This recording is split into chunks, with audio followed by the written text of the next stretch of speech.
Welcome to the Medic Side Hustles podcast. I'm your host, Dr. Shubhendra Kulshresht, an executive coach and emergency physician, helping clinicians like you make medicine your side hustle.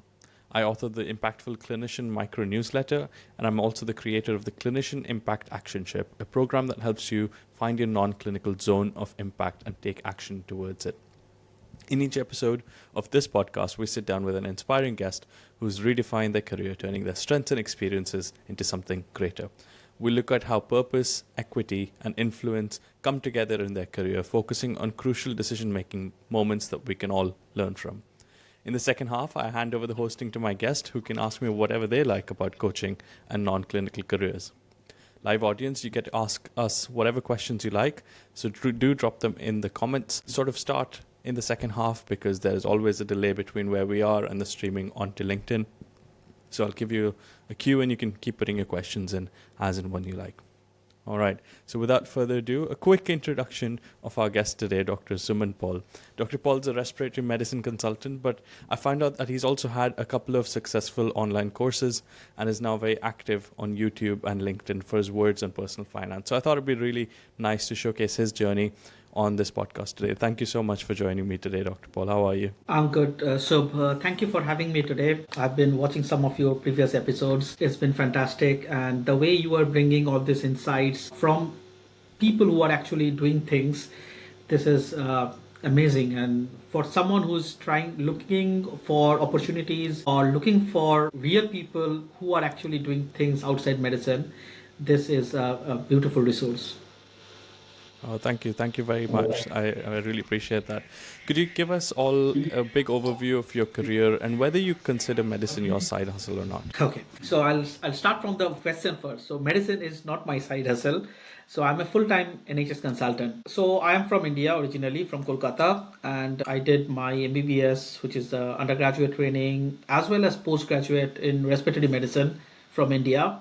And then I came to UK as a registrar. So I didn't do my basic training in the UK.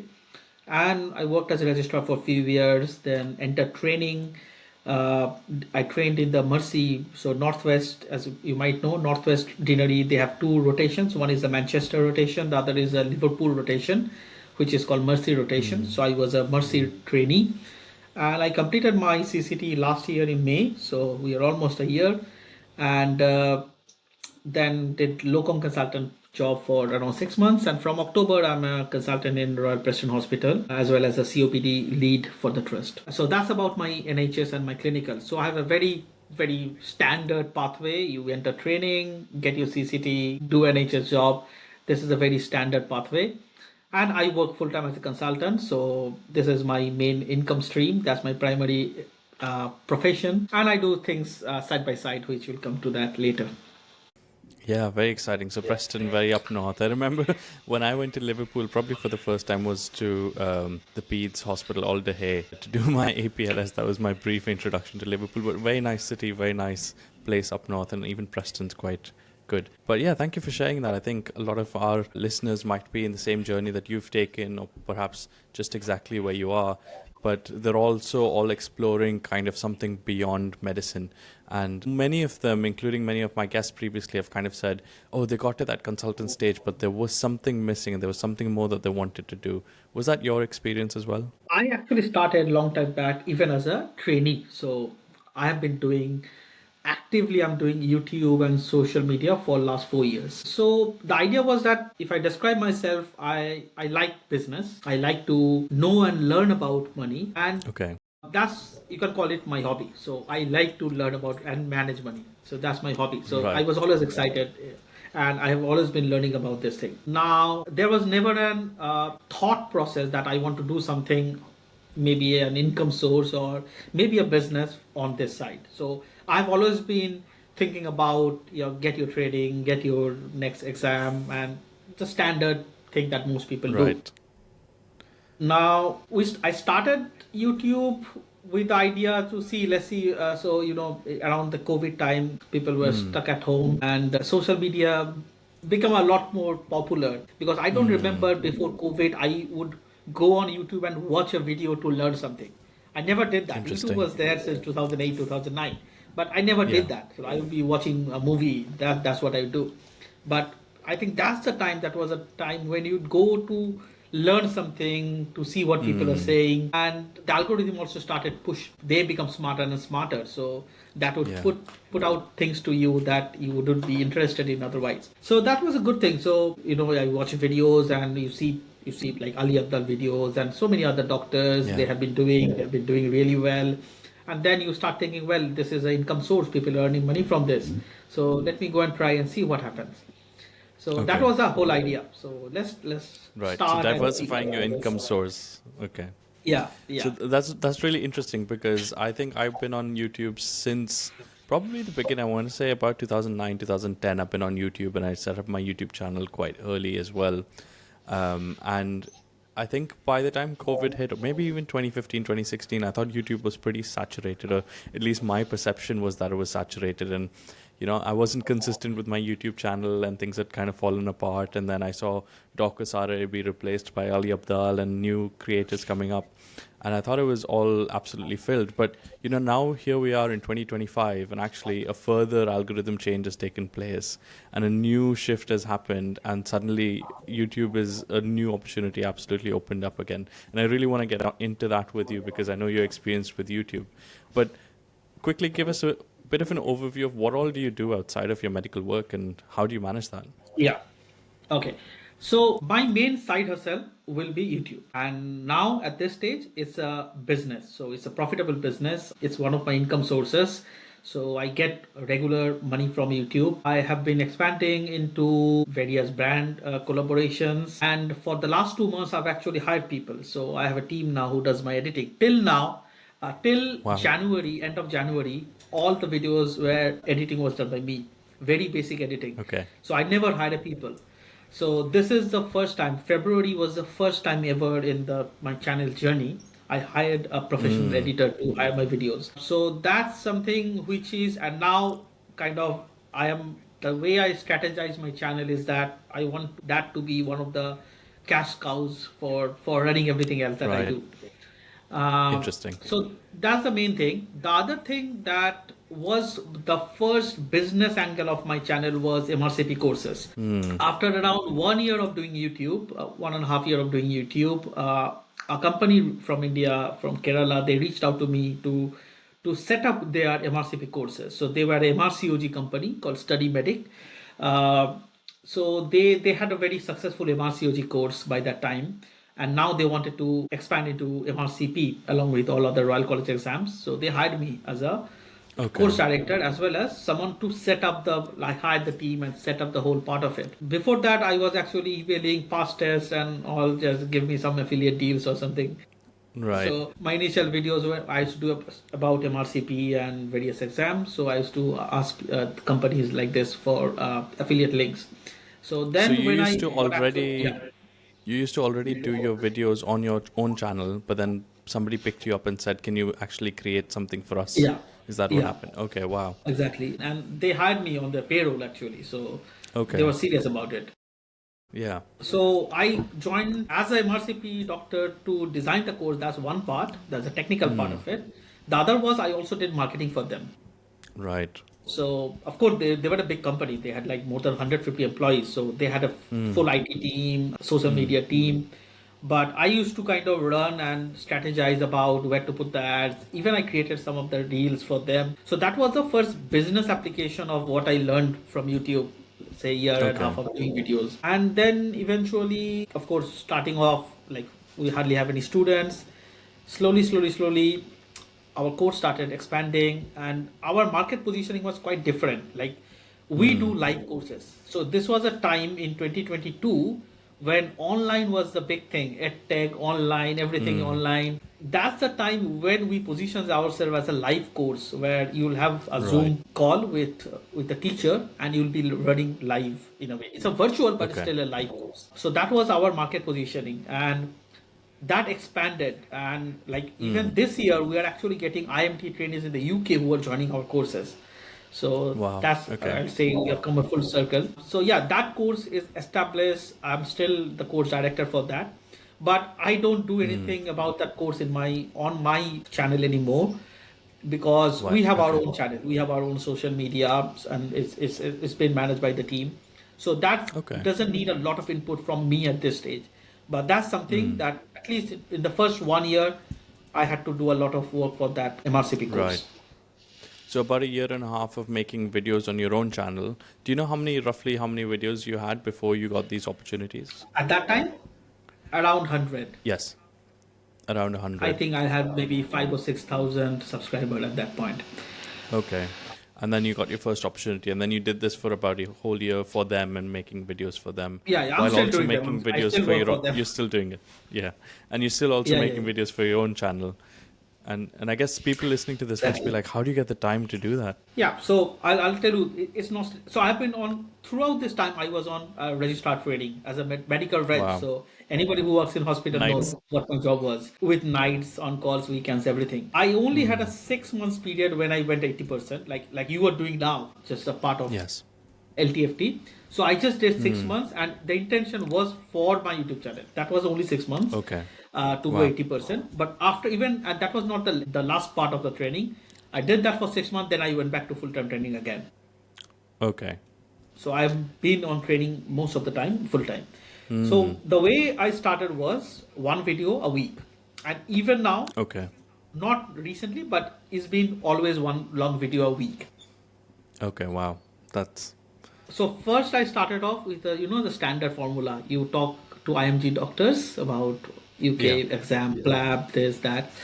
Uh, so that was a good way because you get lots of views from the YouTube search algorithm. People look for exam, Right. they will watch your videos. It doesn't have to be highly polished videos. As long as you kind of share your experience, you will get some kind of views. So Okay. that how I started off. There was no business thing at that point. Of course, I was learning. I have no idea. Then slowly, I think when I was 5,000 subs, after again more than a year, I got my first brand deal. And the reason I got the brand deal, there was a company who were a remittance company. So money transfer to India. Okay. So they were actually not an Indian company. They were based in Nigeria. It was a tech company from Nigeria. The whole team was based in Nigeria. So they approached me. So their office is in London, but the team, they're all Right. from Nigeria. So they approached me first. So that was my first brand deal because I did a video about money transfer and I talked about Wise. I mean, Wise and Remitly, these are the Okay. two market giants. So I did a video and that was my first successful non-medicine related video. Okay. And it was bringing me money through the YouTube search algorithm. So I used to do one or two of this, bank and investing, maybe one video every 4 or 5 months. I used to do when I didn't have much topic. I used to do one or two, because at that point I was not really playing the algorithm game because I didn't know anything about that. Okay. So my idea was just post anything, whatever you feel like. So, but then this video started capturing attention of businesses, and people realized that this is the person who's coming here to do business. So then brand deal, it went really well. I drove lots of subscribers, I mean customers for them. So Okay. that went really well. So over the next 6 months, 8 months, that was a good income source. And then slowly I started reaching out to affiliates. Right. So big brands, something like Wise. I'm still an affiliate for them. So started emailing them that, say, I'm doing this, come and watch and give me an affiliate deal. Affiliate deals, as you know, most companies are okay. I mean, as long as you don't do something crazy on your channel, most company will be happy because they have nothing to lose. They're Right. putting out a link on your channel. They don't need to pay any money. If you Yeah. can convert, well and good. If you don't, doesn't matter. So that's how it works. So affiliate I started getting, and some of this started working out well. Okay. Then after the end of 2 years, I had some idea about where things are going. At that point, it was MRCP, still International Medical Graduate exams. That was my main thing. Uh, Okay. and MRCP courses were also running side by side. So it was a good arrangement by that time. And I always maintain one video a week. So the way it works is that you write the video throughout the week. And my editing was pretty simple. I can edit the whole video. My videos were 10 to 15 minutes long. So if I Okay. spend 1 to 1.5 hours, I can get a whole video edited and uploaded. It was very Wow. simple. Okay. Yeah. My initial And video what didn't even have software were it. you? What software were Filmora. you using? Filmora. Okay. CapCut was not very popular in those days. Probably No. the phone CapCut was very popular, but I'm not sure about the computer one. Yeah. But Filmora is quite cheap, 40 pounds a Okay. year. Yeah. That's it. I don't buy anything, no B-rolls, nothing. So whatever was free, I would Okay. use that. Right. And that's it, minimum money. And the way Mm. I run my channel, and this was from day one of my channel, I would never put my salary money into the channel. I think the Okay. initial gear I bought was a 30 pound mic. I still have that Mm. mic, I still use that. So that was the first thing that I put out from my pocket and bought a kit. Okay. Not after that, not a single kit or software of this channel is brought from my salary. Everything comes from my Right. YouTube income. From the YouTube And itself. Okay. from YouTube, yeah. I never put my salary money into the channel. Mm. Uh, so I started off very cheap. So no kit, nothing. Just use. I had a very old, like 12-year-old DSLR camera which I bought in 2014. I used to Okay. use that camera for the Mm. shoots. Just Wow. 40 pound a year Filmora for editing, and the 34-pound mic. That was my kit, all of it. No lights, nothing. Okay. So So now you're in that this went on phase for. where you've figured out your editing, you've figured out you've got a flow, every week you're churning out videos, you've started getting some Yeah. brand deals, you got this opportunity with the MRCP course. What next? What happened after that? So after that, so this was end of second year. This was how things are going. Now, third year on YouTube, Mm. that's when you need to use. Now you have to decide what you're going to do, because there is a very good video by Mm. Ali Abdal on his channel that like how to start YouTube, something like that. Like the topic is quite common, but I watched that video, so Yeah. he breaks it down really well. That you start off just post video, 100 videos. Don't worry about what you're going to do. After that, now you have to get serious. Do you want to run it like a Mm. hobby, or do you want to run it like a Mm. business? So I Right. reached that point that do I then I said no, I have to run it like a business. So now I can't post whatever I want. So because this is my Okay. business, I need to focus on, as a business, you need to focus on income. You need to have a strategy in Mm. place. You need to have a kind of business plan in place, and then you have to Mm. plan on growth, because I can't just be doing video and not get anything in return for my time, because now your Right. time is also important and you need to figure out a way of paying for your time. Mm. So that was third year of YouTube. I mean, I would say last year basically. So that was the third year. Yeah. So then I started, because the channel was making money, and also I consider Mm. my the MRCP salary also as a side hustle income. So I actually Mm. use that money to go into my YouTube channel.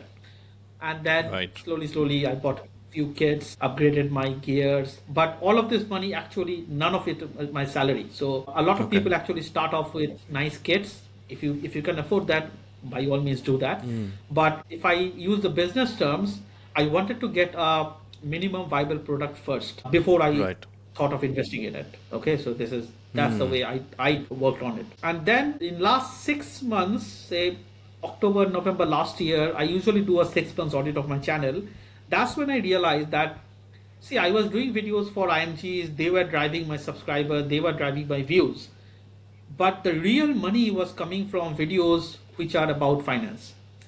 Now I would do those Okay. videos, random videos here and there, or maybe if there is a brand deal. So I actually looked at all my brand deals for last 3 years. All my brand deals were finance related. Okay. I mean, eventually, well, sometime there was a time when past days thought of kind of doing something, but I was already working as a salaried Mm. employee, so I said no, I can't do that. So that was different. But all my brand deals over 3 years were all finance related. All the companies were finance. All highest Mm. paying videos over last 1 year were finance videos. The views were Wow. really low, because obviously a person who is planning for UK career wouldn't be watching those videos. But Yeah. the AdSense for those videos are extremely high. It's Like very for high. viewers who are watching this, YouTube pays you based on the ad. That's not a Mm. consistent, so it depends on the niche that you are working, because the advertisers Mm. would choose a niche or choose to pay you a lot more dollars if you are in a highly profitable niche. The examples are finance, Right. wellness, beauty product related. So there are certain niche which are very high paying. The advertiser will pay you a lot more money for the same video on the same channel. So that's Right. when I had to decide that I need to make it a serious business. So that's when I kind of said, okay, I can't be doing videos for doctors anymore. The videos are there, let it be. And something else happened. See, that was a time when UK, see, blab becomes oversaturated. People were not getting job. The job situation here, with the number of, you have been seeing the news that GPs are not getting jobs after passing out the CCT. The registrar locum jobs started drying up, which was unbelievable. Like even 3 years back, if somebody say there will be a time when medical red jobs will dry up, you'd never believe that. Absolutely But unthinkable. it's happening. That's the market dynamics like. So things change. So I said, well, when the market is so bad, when people are not getting jobs, it's not right for me to go and say, well, is everything is good, come here and work here. So that was the background thing, but also the business side was that it was not really making me enough money, and if I had to grow further, I need to pivot myself to one of the highly profitable niche because that's the easy way to earn Right. money. Yeah. So then And data from October, driven. November, I went completely to finance content, Okay. and yeah, it's working well for now. Wow, that's really exciting. I have a few questions and I want to dive a bit deeper, but thank you so much for sharing this journey and giving us real numbers and real details in terms of how long it takes and what sort of effort it takes. I think the one thing I really want to try and understand is what is the business of YouTube? I think a lot of people on social media make money in many different ways. Some use it as just lead generation, some use it as AdSense. What are the various ways and what would you recommend to somebody starting fresh? Sure. See, it's very simple. When you go on social media, this is not just YouTube, this is any social media.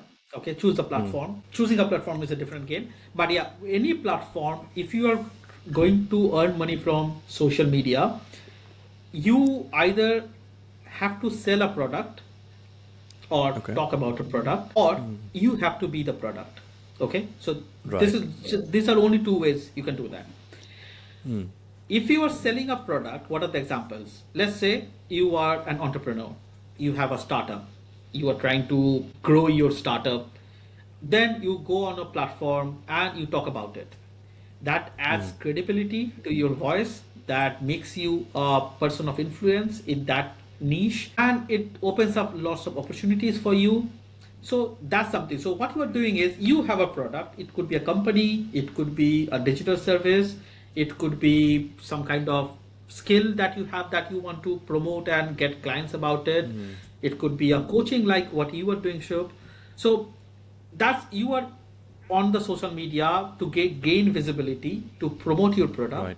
and generate leads. So that's one part. So a lot of people do that, and then you have to choose a platform. Like if you are a business oriented, you are looking for businesses to notice you, then LinkedIn is a good place because there are lots of key decision makers of business who are on this platform.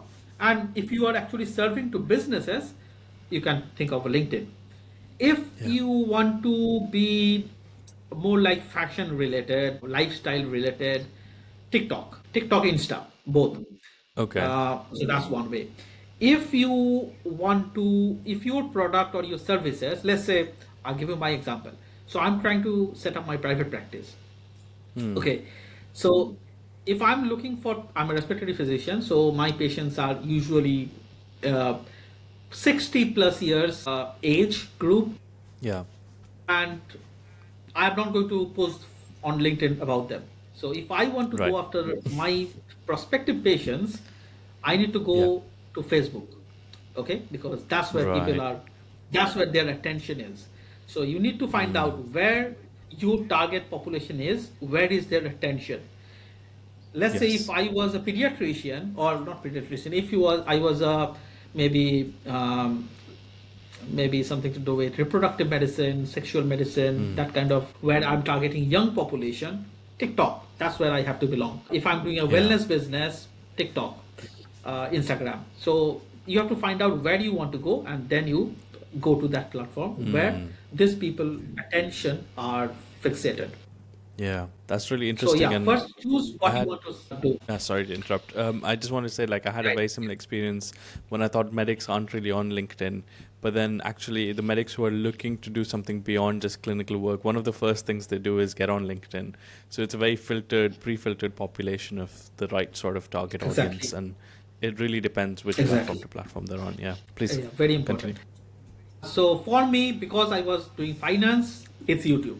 Finance, that's the place. YouTube is the place. I know there are influencers on TikTok, they're on Instagram, but if you are looking for real connection, you have to be on YouTube, and it has to be YouTube long form, right? if Right. you if you are in it for money, and if you're in it for real connection between you and your viewers, YouTube long form is the gold standard. Long form. So unless you make it on YouTube long form, you don't exist. So you will Right. see people with 1 million subs in TikTok and Insta.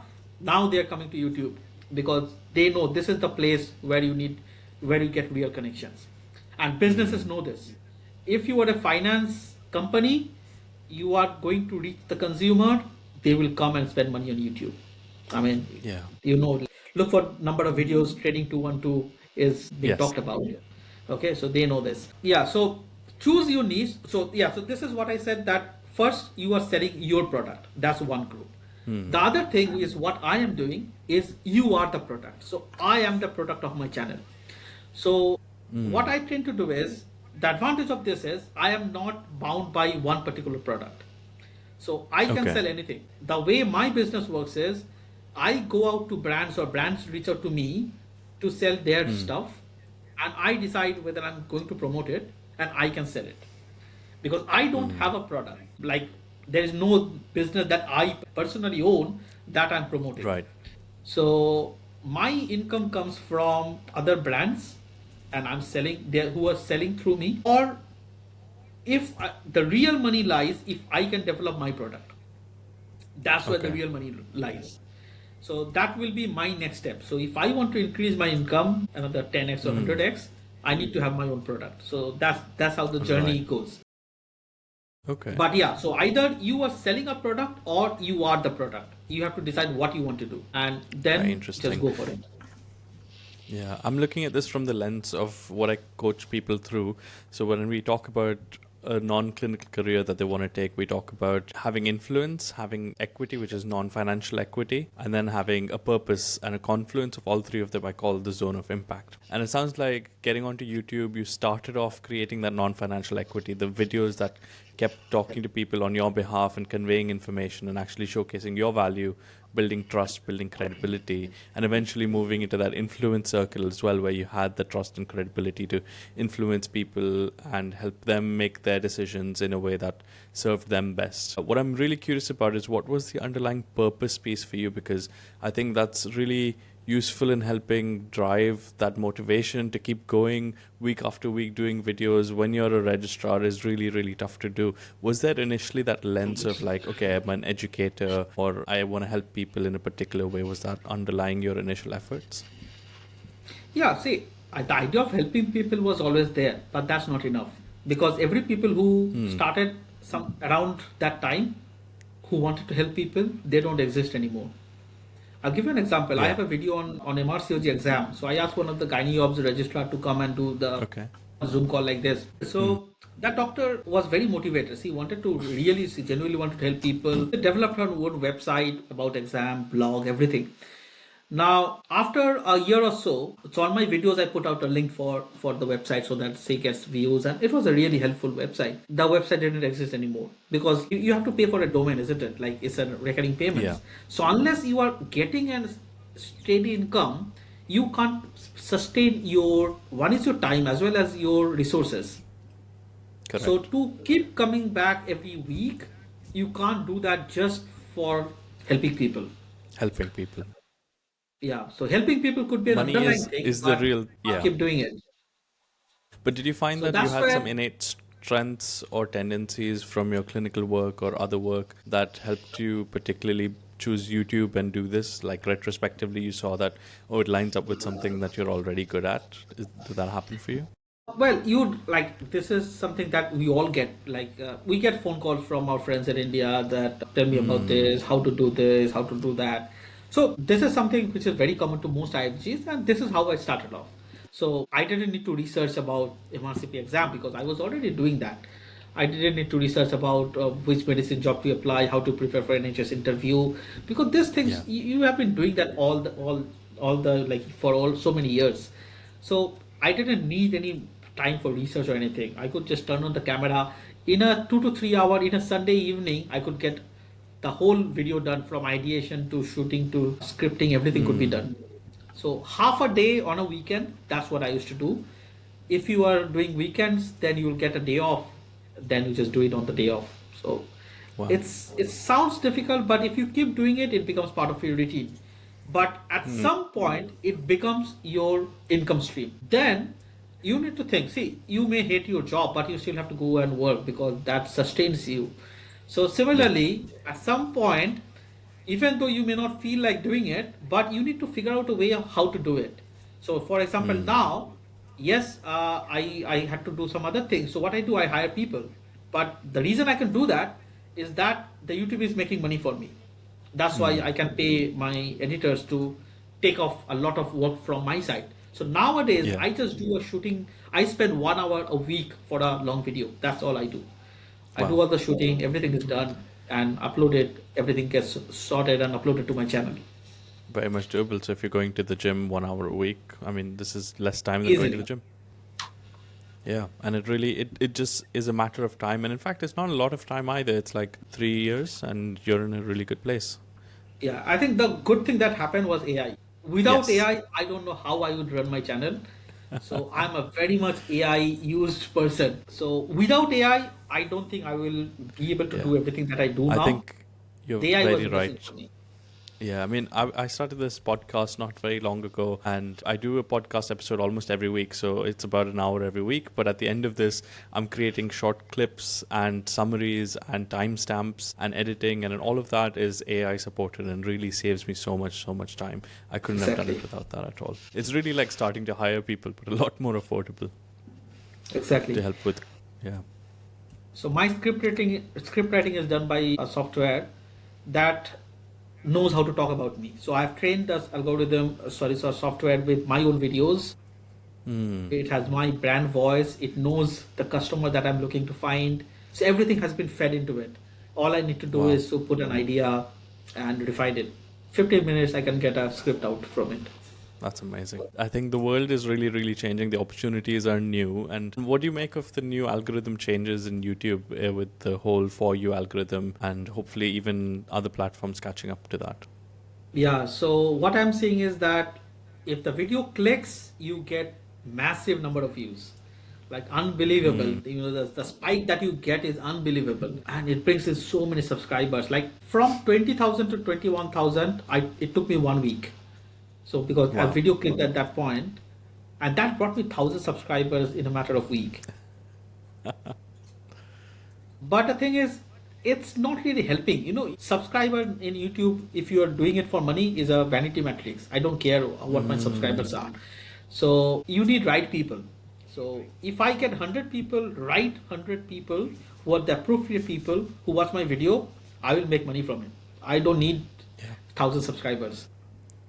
I think that's So, very true I mean, across any social platform, even on LinkedIn. yeah, You don't need thousands, you just need a few hundred who resonate with you, actually exactly. get to know you, and that you put in the time and effort to get to know them as well. I think that changes Yeah. everything. Yeah. I just want to do a quick pause to tell everybody about the Clinician Impact Actionship, which probably is very useful for the live listeners at the moment because it is closing. Applications are closing tomorrow on the 10th of April. So anybody watching this recorded, unfortunately, applications would have closed, but if you're interested, you can still join the wait list for when the beta cohort is over and the next iteration of the program launches. It's a 6-week program helping clinicians go from having an idea of maybe what they want to do to actually taking action towards it and opening real opportunities to move forward. So yeah, that's hopefully going to be really helpful to everybody. Yeah, I'd love to hear if you have anything for our listeners. Where can they find your channel and more details as well?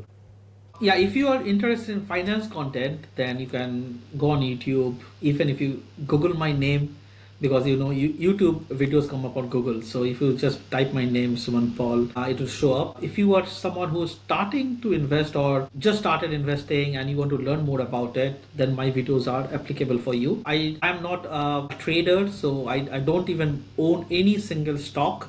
So I talk mainly about investing in funds. So that's something, if you want to learn that, which I think is the best way for any beginners to get into the stock market. We're making video today, like day before yesterday was probably one of the best days of buying stocks after the COVID crisis. So if you are still interested in buying stock, because this is one of the great time to get into stock market, if you have not been an investor for last few years, so you can go and watch my channel, and you will have everything that you need to Yeah. invest your first 100 or 1,000 pounds.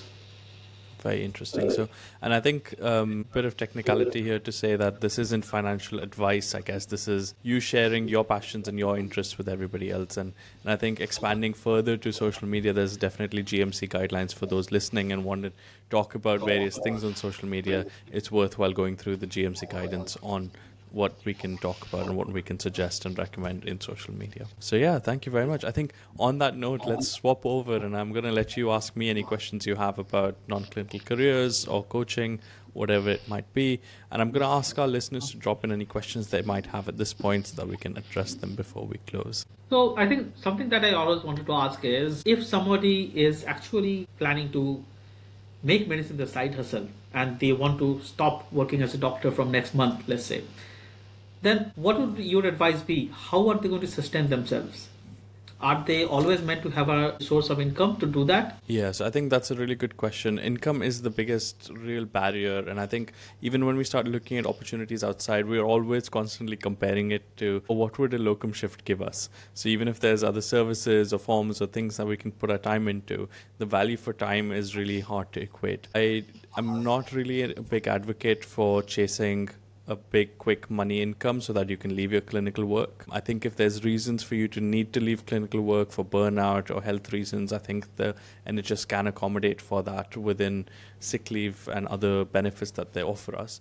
What I recommend is using those benefits, using the security and the safety of an NHS career and going less than full time so that you can actually do a little bit more than just your clinical work in the ways that you make a difference, in the ways that you make an impact. So really the kind of work I do with clients and with in my actionship is going to be a bit more longer term. It's going to be about figuring out, okay, how do you actually make an impact in a way that's true to you, that you can take over, that gives you the fulfillment beyond just being stuck in a clinical system where you're a piece of the puzzle. So if somebody wants to leave next month, I would say really quickly find out what are the ways, what's the most valuable way in which you're already making a difference to other people's lives around you, and how can you start maybe selling that. And that's usually often the easiest and the quickest ways in the way of creating a service. So you want to be able to identify a pain point, a valuable pain point and a problem, and start creating a service. So that may look like medical writing, that may look like analysis and research, that may look like coaching, for example, that may look like helping somebody with a QI project. And different sort of services is often the fastest thing to be able to sell. The bigger chunk of the problem is driving demand and understanding the need for it. So that's the other piece of it. Yeah, good to know. So thank you for tuning in to the Medic Side Hustle podcast. Our next live will be next week. We've got Dr. Abhinav Keshwani talking about his experience in medical affairs and strategy in India.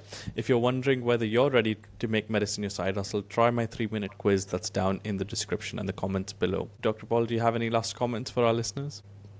Thank you for what you are doing. I think these are excellent resources for anyone who wants to explore career options outside medicine. And all the best. What I would suggest is that there is no harm in just starting out. Okay, so it may or may not work, but if you want to try something, just go for it.